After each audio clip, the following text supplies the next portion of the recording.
Hey there, and welcome to Throw Up Thursday. I'm your host, Dr. JJ Kelly, the punk rock doc. Wow, hi. How not ready for this am I? Welcome to Throw Up Thursday. I am your host, Dr. JJ Kelly, the punk rock doc.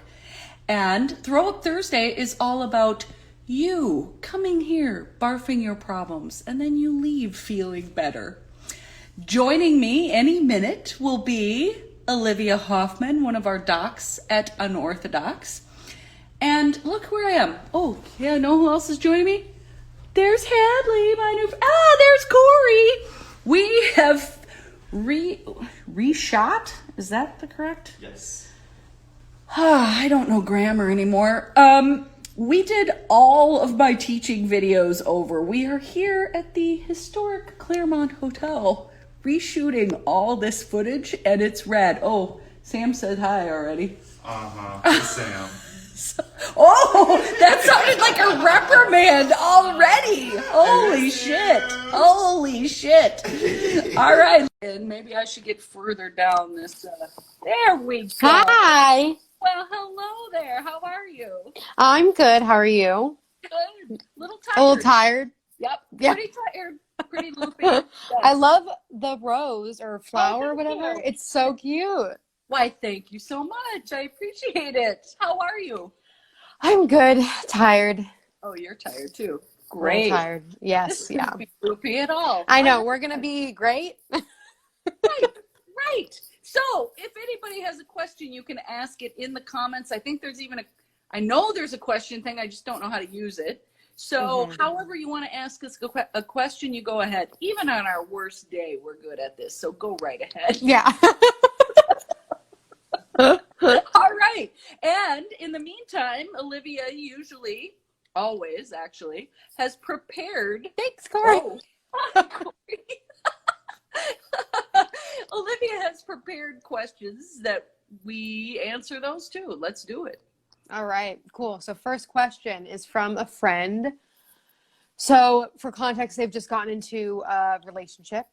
And so that's the context. They said, I've noticed that I'm isolating myself from my friends and focusing more of my time on my relationship. What are some ways I can reach out to my friends and try to make up for this? Dude, why do you need me for that? Reach out to your friends. Dude, spend less time with the new partner and go out with your friends. And by the way, don't look at your phone constantly while you're with your friends either. Do not text. Make a pact with yourself that you are going to actually not just physically be with your friends, but experientially be in the moment with them. Dude, come on. That is the lamest of lame. Come on. We don't drop friends for brand new partners. Friends have been with us for years. We're not going to blow. I mean, and to some extent, everybody does a little of this. So to be fair to your friend, yeah, in the beginning that happens, which is why you have to make a deliberate effort to hang out with your friends. It will be better for the relationship, by the way, too. No quicker way to flame out on a relationship than spend all your time with that person that you don't even know, by the way. They're probably a stranger. So you're going to spend all your time with this stranger, there are some things that even sex doesn't glue together. You know what I'm saying? So my cheeks are so flushed. Okay. Next question. Okay. All right. This one is from Allie's friend that Allie sent to me. This is the this asking says, for a friend episode, huh? Yeah. Yeah, right. You guys are asking about yourselves. Okay. Just kidding. Okay. So this one says, I have the tendency to focus on others and neglect my own needs. I have worked on that a lot recently and focused on doing what I need to do for my own emotional/mental well-being. I've had to distance myself from toxic relationships with others, including someone I really cared for. However, even a... Come on! Shorten it up. What the hell? I'm just reading what I was sent. I know, but my point is this person is already defensive about what they're asking, because they're going on and on about all the correct things they did. And using like psych language, I never let you guys do this shit. It just sounds like it's a defensive posturing right out of the gates. Like this person knows that they're fucking up and they're trying to get me to sign off on it, which kind of sucks because I don't know who they are. And, I'm all about validating or whatever. And I don't want to hurt anybody's feelings. At the same time, I'm getting a whiff of bullshit. Okay. Can you go back a couple lines? Yeah. Okay. Well, you want me to get to the question part? Yeah. Yeah. I mean, maybe I'm already like sleeping. Go. Okay. Well, I'll just. Come on, ask your questions. It's fun. So poopy. Okay. Yeah. Okay. So they're saying, okay, so basically the question is, you can read it again. It's cool. Okay. I'll be quiet, maybe. Okay. Do you want me to read the whole thing or to start from where I left off? Okay. Yeah, I have a tendency to focus on others and neglect my own needs. Right. I've worked on that a lot recently and focused on doing what I need to do for my own emotional/mental well-being. I've had to distance myself from toxic relationships with others, including someone I really cared for. However, even a year later, I find that I'm still hurting. I know feeling hurt is normal, but is there anything wrong with me feeling hurt for so long, even though I'm trying to move on? Is there a way to find closure for yourself, even if you can't talk to the people who hurt you? Yes to that last part. Yes. I don't even know what the hell is closure. What are people going for there? It's like a myth. It's not a real thing. It totally is a myth. It's like, oh, I want things to go my way. Oh, they're not going my way, so I want this to go my way. It's so weird, like grab for control, I think. You can get over a person not in their presence. You have to keep validating. It sounds like one of two things is probably happening, maybe both. Grieving. The grieving is not validated. So a lot of times when you leave a toxic relationship, people are slow to validate their grief because they're so intellectually in the place of like, oh, no, I should leave that. It's really the better place. And yes, it is. However, it doesn't mean you're not going to grieve. It's still loss. It doesn't matter that the like evaluation of the person's character, it's still a loss of a friend. So you want to validate the grieving of that so that it doesn't keep going.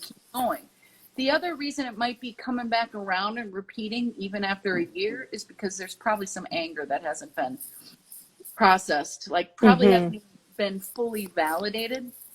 But with something like this where you give someone up, I think the emotion that is least likely to be validated is sadness. A lot of times people do the anger at first, and then they kind of just think it should be over, and they shame themselves for feeling further emotions. Don't do that. Just go with what it is. Yeah. I would really get to the feelings. This person's question is quite intellectualized. And if you don't know what that means, I'm not calling you smart. I'm saying that is a defense. I'm not saying you're not smart either. It has nothing to do with IQ. It's a defense mechanism to intellectualize and make everything into a very rationalized, smart sounding pile of bullshit. Yeah. Just because it sounds good doesn't make it not bullshit. So absolutely. Okay. Did you have something you wanted to add to that? Yeah, I think for the something that I didn't expect when I was in this very toxic friendship that JJ remembers for like years. Oh, and it was, I mean, it was a shit show. And for years, people were telling me to leave and I didn't leave. And then finally, when I did, I was so pissed off for like probably almost a year. I was so mad that it was really easy for me to be like, fuck this person. Like, of course I left. Like, I'm glad that I left. And then after the anger faded, I missed them a lot. And I felt very confused about missing them and what that meant. If I missed them, did that mean that they were someone that I should have in my life? And what I realized through that experience was you can love somebody and miss somebody and still not want them in your life and know that you're better being separate from that person. Yep. And that those two things, dialectics, coexist at the same time. And so it's really important to like JJ said, to validate that grief and that loss, and also know that you still made that right choice, even when it's harder to know sometimes when you are feeling those confusing things of missing something that you know is not good for you. Well said. Do you hear this shit? That's like really well said, dude. Yes. Yeah. Word to all that. Amazing. And then for the closure part, okay, don't blow your wad though. You did so well.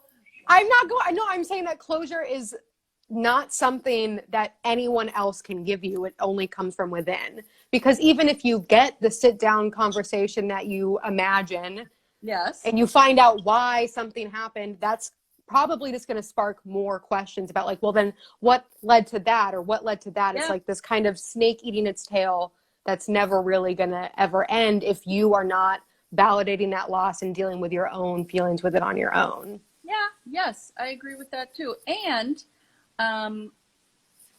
you can do a visualization where you have that conversation with them, and you use your skills in a practiced way, just with a visualization exercise. You actually experience the same emotions if you do that in a vivid way. So what does it say? Who are the alcoholics in the background? Oh! we didn't just open champagne because we rapped. That is so funny. So they are Corey. Champagne. It is really early on in the champagne drinking. So that is so funny. Oh, that's hilarious. I was ready for that to be like an actual real question about alcoholism. So that's super funny. Okay. All right. Next question. Okay. All right. This one is from Grace. And they said they know the answer to this question, but they wanted to talk about it on Throw Up Thursday. Okay. All right. So they said, whenever I'm excited about a crush, I get so dysregulated so fast and rob myself of all of the joy that comes with crushing. How do I stop the spiral and hold my own power when I'm crushing? I'm going to let you field that one. Well, first of all, easy, and Grace knows the answer, and it's still worth asking the question. I just, you first. I'm so tired. I'm going to take a nap actually while yeah. Well, when I first got this question, I thought it was so sweet, and it made me laugh. Because it's so easy to do that, to get the big feelings and then forget that like having a crush is one of the most fun things and special things that we get to experience as humans. It's so cute and sweet and silly and fucking funny. And I think we forget to laugh at all of the like crazy thoughts that you have. Cause it's like, when else do you get to be so excited and like a little kid again? So Dude, I think everywhere, by the way. I mean, all the time, but like yes, absolutely. If people had more of that in their non-romantic lives, they wouldn't lose their friggin' minds with a crush. Particularly somebody that was a stranger a week ago. What? How did that person automatically jump to the front of the line of important fucking people in your life? A very good point. Like, I'm down with the playing of it. And the brain drugs, you're flooded with that, whatever.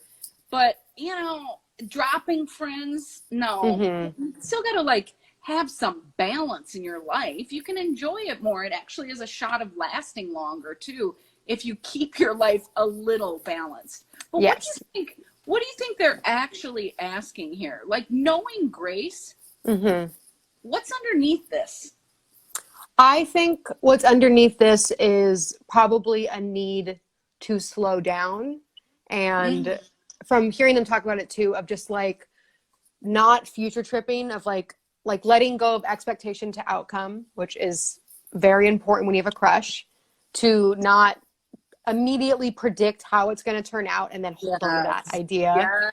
And to, like you were just saying, still devote as much time into yourself as you're devoting into this relationship with another person.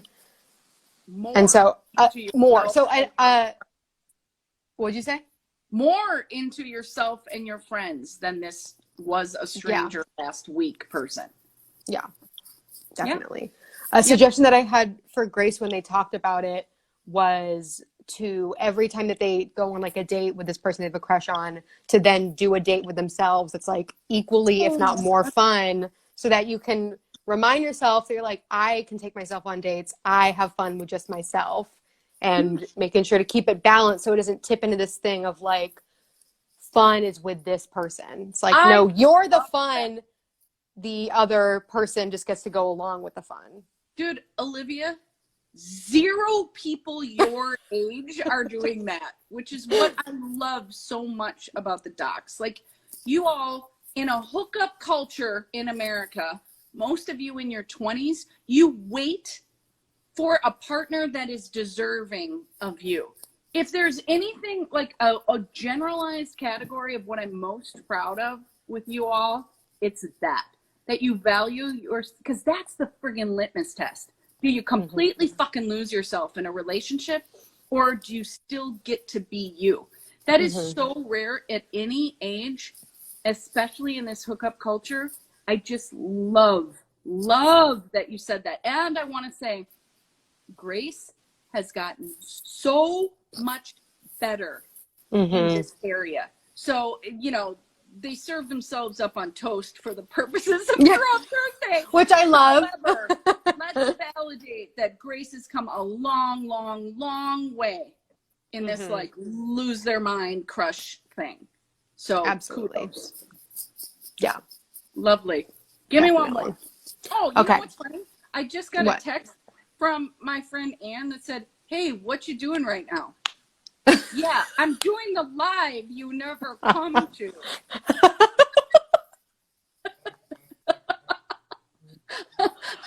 Busted. Thanks for your support, buddy. Okay, next question. Okay, so I have one that maybe you'll roast me on. I don't know. Sweet. For me. So yeah. Okay. So I think, all right, I'm just going to say it. So I am fully vaccinated at this point, and it's fully kicked in, and I'm still feeling like fear and having a hard time letting go, or like having to really remind myself that I am fully vaccinated and that I can let my guard down. So what are some ways that I can help myself like hold on to the hope, I guess, and know that things are changing and that I don't need to be as like... Be as what about what? With COVID safety things, that I can like...